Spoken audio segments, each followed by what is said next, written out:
اعوذ باللہ من الشیطان الرجیم بسم اللہ الرحمن الرحیم۔ برادران عزیز، آج کی اس نشست میں احسان سے متعلق چند شرعی احکام سوال و جواب کی شکل میں آپ حضرات کی خدمت میں پیش کیے جائیں گے۔ آج کی اس نشست کا پہلا سوال ہے، تزکیہ نفس کیوں ضروری ہے؟ جواب: تزکیہ نفس کی ضرورت کو سمجھنے کے لیے پہلے فطرت انسان کی حقیقت کو سمجھنا ضروری ہے۔ انسان کا وجود جسم اور روح دونوں کا مرکب ہے۔ جسم اور روح دونوں کے الگ الگ تقاضے ہیں اور یہ تقاضے ان کی فطری اور طبعی صلاحیتوں کے مطابق ہے۔ انسانی جسم کی تخلیق مٹی سے ہوئی ہے اور مٹی میں پستی، گھٹیا پن، ضلالت، گمراہی، حیوانیت، شیطانیت اور سرکشی جیسی خاصیتیں پائی جاتی ہیں۔ اسی لیے نفس انسانی فطری طور پر برائیوں کی طرف رغبت دلاتا رہتا ہے۔ گویا گناہوں کی آلودگیاں اور حق سے انحراف نفس انسانی کی فطرت میں شامل ہے۔ ارشاد باری تعالیٰ ہے سورۃ یوسف آیت نمبر 53 میں، بے شک نفس تو برائیوں کا ہی حکم دیتا ہے، لیکن دوسری طرف اللہ تعالیٰ نے روح کی صورت میں انسان کے اندر ایک لطیف و نورانی ملکہ بھی ودعید کر دیا ہے، جس کے تقاضے بدی و نیکی کی تمیز، حق پرستی، صداقت و امانت اور نفس کی تہذیب و تطہیر سے پورے ہوتے ہیں۔ جیسا کہ ارشاد باری تعالیٰ ہے سورۃ الشمس آیت نمبر 8 میں، پس اللہ نے نفس انسانی کے اندر برائی اور اچھائی دونوں کا شعور ودید کر دیا ہے۔ اور ایک مقام پر یوں ارشاد فرمایا سورۃ البلد آیت نمبر 10 میں، اور ہم نے انسان کو نیکی اور بدی کے دونوں راستے دکھا دیے ہیں۔ گویا انسان کے اندر برائی اور اچھائی، بدی و نیکی، خیر و شر دونوں طرح کے میلانات ازل سے ودعید کر دیے گئے۔ ان دونوں کے درمیان تضاد، تصادم اور ٹکراؤ کی کیفیت قائم رہتی ہے، اور جب تک یہ کشمکش قائم رہے، انسان کی زندگی عجیب قسم کے تضادات اور بگاڑ کا شکار رہتی ہے۔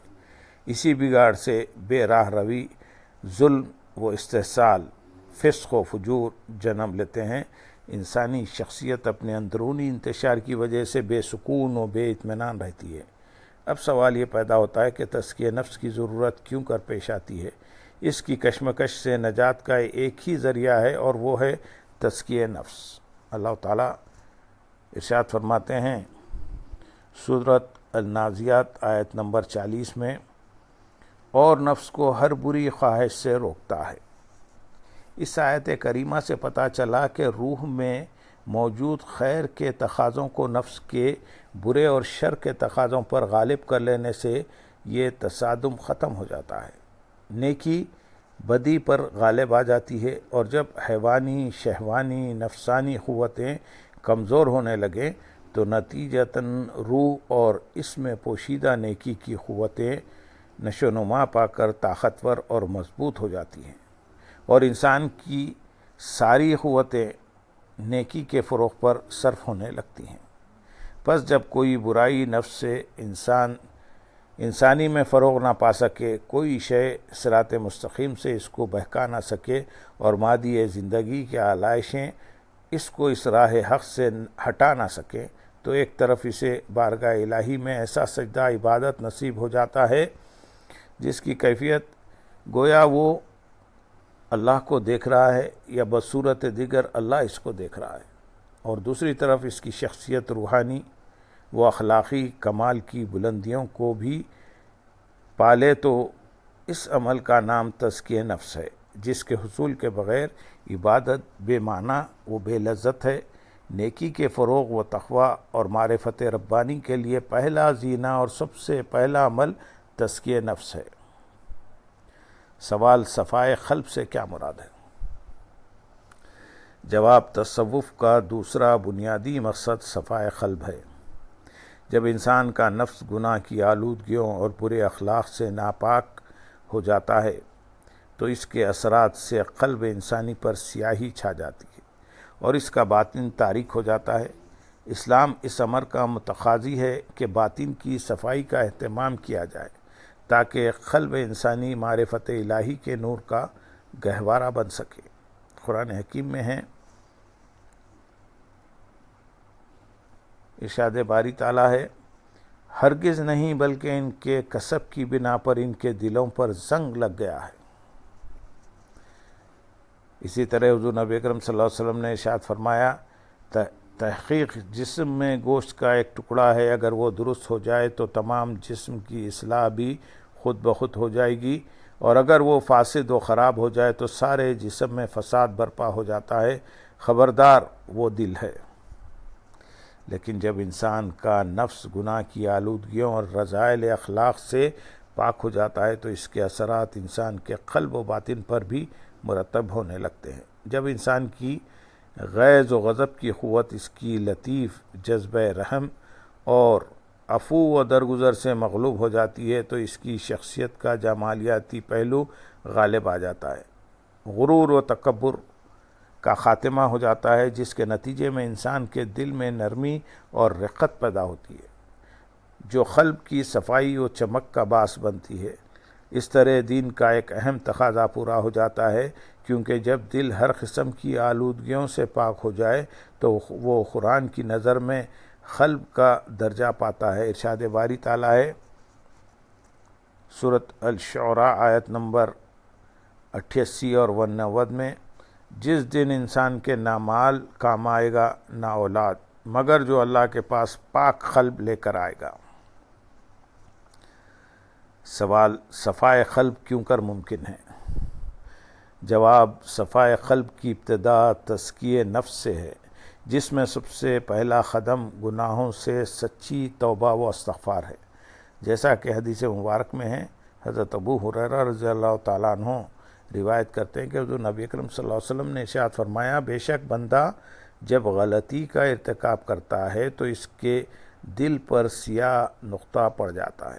اگر وہ اس سے باز آ جائے تو توبہ و استغفار کرے تو اس کے دل کو صاف کر دیا جاتا ہے، اور اگر وہ اس غلطی کا بار بار ارتکاب کرے تو اس سیاہی میں اضافہ کر دیا جاتا ہے، اور اگر وہ اس غلطی کا دوبارہ ارتکاب کرے تو یہ سیاہی اس کے پورے دل پر چھا جاتی ہے۔ یہی وہ الران یعنی زنگ لگنے کی کیفیت ہے جس کو قرآن میں اللہ رب العزت نے یوں ذکر فرمایا، سورۃ المطففین آیت نمبر 14 میں، ہرگز نہیں بلکہ ان کے کسب کی بنا پر ان کے دلوں پر زنگ لگ گیا ہے۔ اصلاح قلب کا دوسرا طریقہ ذکر الہی ہے۔ حضور نبی اکرم صلی اللہ علیہ وسلم نے فرمایا، ہر شے کو کوئی نہ کوئی چیز صاف کرنے والی ہوتی ہے اور دلوں کو صاف کرنے والا اللہ کا ذکر ہے۔ سوال، معرفت ربانی سے کیا مراد ہے؟ جواب، معرفت ربانی تصوف و طریقت کا تیسرا بنیادی مقصد ہے۔ معرفت ربانی میں پہلا مرحلہ اطاعت الہی ہے، کیونکہ بندہ صحیح معنوں میں اطاعت الہی کا حق اسی وقت ادا کر سکتا ہے جب اسے اللہ رب العزت کی معرفت حاصل ہو۔ قرآن مجید نے انسان کی تخلیق کا مقصد ہی معرفت رب کو قرار دیا ہے، جیسا کہ ارشاد ہے سورۃ الذاریات آیت نمبر 54 میں، وَمَا خَلَقْتُ الْجِنَّ وَالْإِنسَ إِلَّا لِيَعْبُدُونَ، اور میں نے جن و انس کو اس لیے پیدا کیا ہے تاکہ وہ میری عبادت کریں۔ مشہور تابعی ابن جریح رحمۃ اللہ علیہ فرماتے ہیں کہ آیت میں مذکور لفظ لیعبدون کا مفہوم ہے تاکہ وہ میری معرفت حاصل کریں۔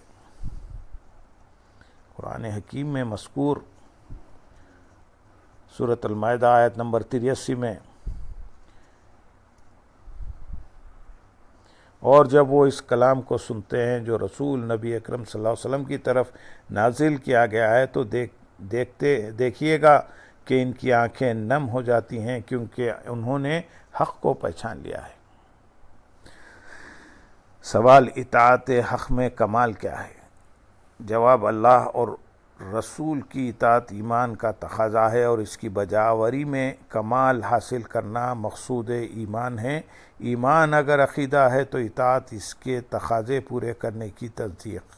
ارشاد باری تعالیٰ ہے: یا ایھا الذین آمنوا اطیعوا اللہ واطیعوا الرسول، اے ایمان والو اللہ کی اور رسول کی اطاعت کرو۔ اطاعت حق کے کمال تک پہنچنے کی کیفیت ہے۔ زندگی احکام الہی کی اس قدر پابند ہو جائے کہ اللہ کے حکم کی نافرمانی کا تصور بھی کبھی دھیان میں نہ آنے پائے۔ جذبہ اطاعت رگ و ریشہ میں کچھ اس طرح سما جائے کہ بھول کر بھی ارادی و اختیاری یا بے خیالی و اضطراری حالت میں بھی بندے کا قدم اطاعت حق کے خلاف نہ اٹھنے پائے۔ سوال: کیا تصوف رہبانیت کی تعلیم دیتا ہے؟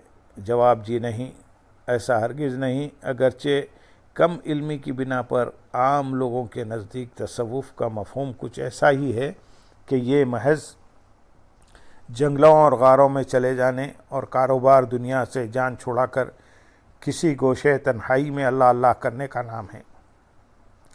گویا ان کی نظر میں تصوف تعطل اور جمود کی تعلیم دیتا ہے۔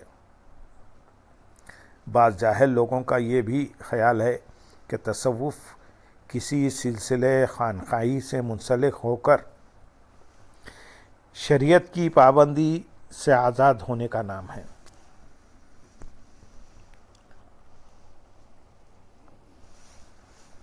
جبکہ حقیقت یہ ہے کہ تصوف نہ تو جمود و تعطل پر مبنی رہبانیت کی تعلیم دیتا ہے، نہ تصوف محض کسی سلسلہ طریقت سے منسلک ہو جانے اور بزرگوں کے عرس منانے تک موقوف ہے۔ تصوف کو غاروں اور جنگلوں میں ذکر و فکر تک محدود کر دینا اس فلسفہ روحانیت کی غلط خود ساختہ تعبیر ہے۔ دراصل تصوف کی حقیقت ایک ایسے ہماگیر تصور حیات پر مشتمل ہے جو اپنے مقاصد کے اعتبار سے انسانی زندگی کی معراج ہے۔ یہ تصور جب کسی ذات میں عملی طور پر ڈھل جائے تو اسے عروج و کمال سے ہمکنار کر دیتا ہے۔ خلوت نشینی، خلت طعام و کلام اور منام اگرچہ اس کے عناصر ہیں، مگر یہ سب کچھ مقصود تصوف نہیں۔ یہ منزل تک پہنچنے کے اسباب و ذرائع تو ہیں، مگر اصل اور منزل نہیں۔ ان کی حیثیت اس سے زیادہ کچھ نہیں ہے کہ جیسے دوران سفر کئی مناظر فطرت مسافر کی توجہ اپنی طرف کھینچتے ہیں۔ اگر کوئی ان مناظر ہی کو سب کچھ سمجھ بیٹھے اور ان میں گم ہو کر اپنی اصل منزل کو بھول جائے تو یہ اس کی اپنی کوتاہی ہوگی اور حرما نصیبی نہ کہ منزل مقصود اور نصب العین کی خرابی اس کا باعث ہوگی۔ تصوف اور اس کی تعلیمات کسی انسان کی زندگی کو ایسے روحانی اور اخلاقی انقلاب سے آشنا کر دیتی ہیں جو اسے حقیقی معنوں میں ایک متحرک، باعمل اور سچا مسلمان بنا کر اللہ کے محبوب بندوں میں شامل کر دیتی ہے۔ اگر تصوف اپنی صحیح روح اور طریق نبوت کے مطابق ہو اور بندہ صوفی میں یقین و محبت کا سوز پیدا کر دے تو اس سے قوت عمل، جذبہ جہاد، اعلی ہمتی، جفا کشی اور شوق شہادت پیدا ہوتا ہے۔ سوال: کیا تصوف بدعت ہے؟ جواب: تصوف کو بدعت کہنا سراسر غلط ہے۔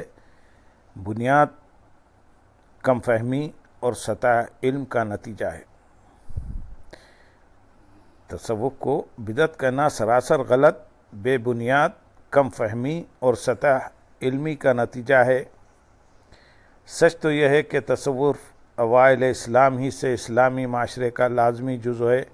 یہ اسلام میں کوئی درآمد شدہ اضافہ یا بدعت نہیں ہے۔ اگرچہ لفظ تصوف یا صوفی عام طور پر پہلی صدی ہجری کے آخری دور میں یا دوسری صدی ہجری کے ابتدائی دور میں زاہدوں کے لیے مستعمل ہوا اور رفتہ رفتہ تصوف نے ایک مستقل معاشرتی تحریک کا روپ دھار لیا، لیکن اس کا یہ مطلب ہرگز یہ نہیں کہ اس سے پہلے تصوف و سلوک کا سرے سے وجود ہی نہ تھا۔ تصوف کسی رسم کا نام نہیں بلکہ یہ تو ایک رویہ ہے، محبت الہی، اتباع سنت اور حسن اخلاق اس کے عناصر ہیں، حسن عبادت اور خدمت خلق اس کا راستہ، ذکر و فکر، تقوی و طہارت اور خلوت و مجاہدہ اس کے ذرائع ہیں، اخلاص اس کا معیار اور رضا الہی اس کی غایت ہے۔